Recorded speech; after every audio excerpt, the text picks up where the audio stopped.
Salut à tous, j'espère que vous allez bien. On a notre Premier ministre qui parle ce soir, on ne sait pas ce qu'il va encore annoncer ou pas.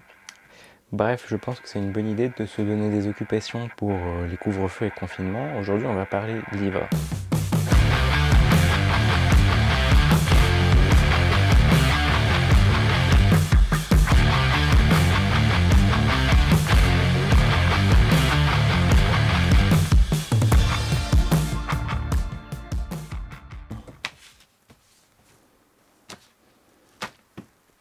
Il me manque un truc.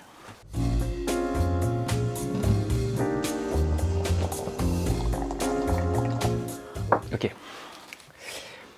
Donc aujourd'hui, je vous parle de bouquins, plutôt nature, mais ça va parler un petit peu de tout, voilà, de ce que j'ai lu récemment ou de ce que j'ai envie de lire. Je vais vous présenter par exemple La Salamandre, un nouveau partenariat, et l'idée c'est de résumer un peu tous les bouquins en 15-20 secondes max, histoire d'en caser pas mal et de pas trop être chiant. Donc d'abord, j'ai envie de vous présenter un petit partenariat, La Salamandre, donc c'est une maison d'édition franco-suisse sans but lucratif, et ils publient plusieurs revues, et ils produisent aussi des bouquins, des films, et j'ai envie de vous présenter quelques livres. Voilà. Moi je gagne pas d'argent dessus, je gagne seulement un peu si jamais vous achetez un livre via une de ces vidéos. Voilà. Ok, donc on met le compteur, on a dit 15-20 secondes max par livre. Alors, on commence par la revue La Salamandre. Donc j'ai dit, il y a 3 revues pour tout âge, 0-3 ans, 3-6 ans, quelque chose comme ça, en fait tout petit, moins petit, et pour les ados adultes. Moi j'ai pris celle pour ados adultes pour l'instant. Or c'est top, en gros ça parle un peu de science, ça parle génétique, ça parle d'évolution, ça parle d'espèces, donc avec de jolies images, des témoignages, des choses à faire directement dans son jardin. Dans les espèces, on explique quels sont les grands troubles de notre époque, les grands enjeux. Il y a aussi voilà, quand je dis des témoignages, on présente parfois des photographes, des professionnels, donc c'est super intéressant. Donc j'ai vraiment adoré, j'attends le prochain numéro avec impatience. Et j'aimerais bien prendre celui pour les tout jeunes, pour comparer un peu. Ensuite, le guide nature trace et indice. Donc ça c'est un essentiel pour les naturalistes, je dirais. Moi je l'emmène sur le terrain avec ma sœur, ou quand on va se balader en famille avec ma copine. Alors c'est génial, en fait il y a toutes les marques pour voir ce qu'il y a comme animaux autour de soi. Donc reconnaître les traces dedans, par exemple dans les noisettes, etc. Nous, il nous a été utile pour identifier des mammifères, des traces, directement, chevreuil ou cerf par exemple. On apprend à différencier les troncs. Donc en fait, il est hyper complet et ma sœur va vous en parler un petit coup aussi.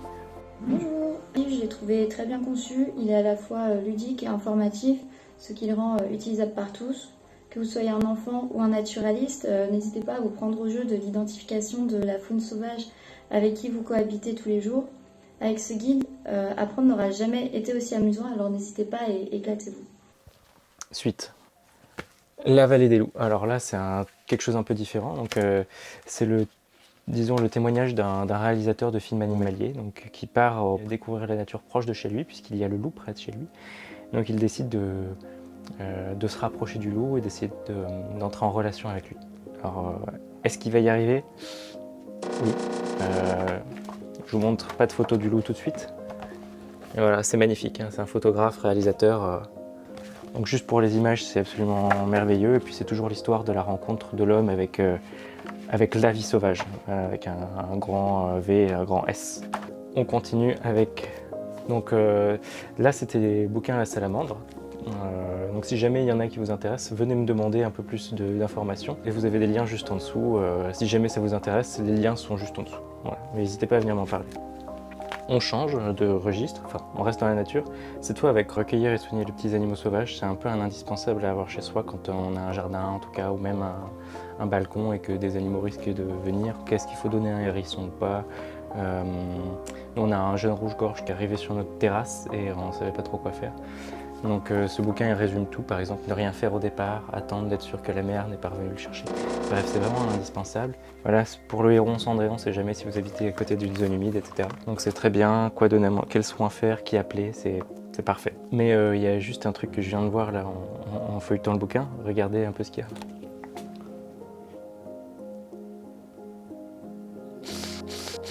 Voilà, donc je pense que Total a donné un petit peu d'argent pour faire ce bouquin. Mais bon, ça je vous le montre parce que j'arrive pas à le lire, c'est marrant aussi. Spinoza et l'éthique.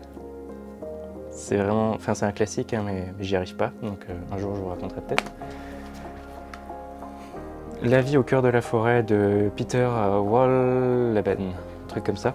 Oui, c'est un garde forestier hollandais, il me semble. Je pense que vous le connaissez. La vie secrète des arbres, il avait écrit. Donc c'est des bouquins toujours très chouettes, hein, avec des jolies images.